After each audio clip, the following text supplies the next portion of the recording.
এইটা হচ্ছে objective form আর এটা হচ্ছে পজেসিভ ফর্ম, আর এই পজেসিভ ফর্মটা হচ্ছে এখানে তার, ঠিক আছে। আচ্ছা, এবার এখানে রিতা থেকে কিন্তু এই হারটা আসছে, তার মানে আমরা একটুকু বুঝে গেলাম।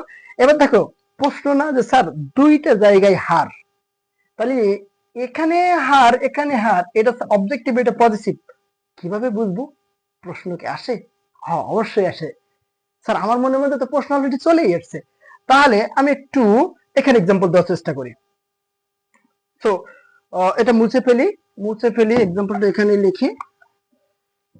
আমি লিখলাম যে আই লাইক হার পেন, আরেকটা বাক্য লিখলাম আই লাইক হার।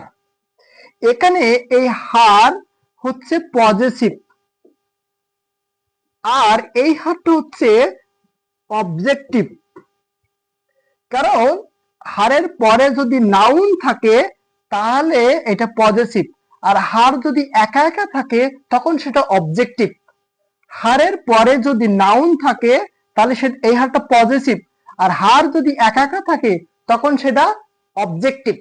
তাহলে আমরা এই হারটা পজিটিভ হিসেবে ব্যবহার করছি, কারণ এখানে নাউন মাদার লিখছি, ঠিক আছে। ওকে।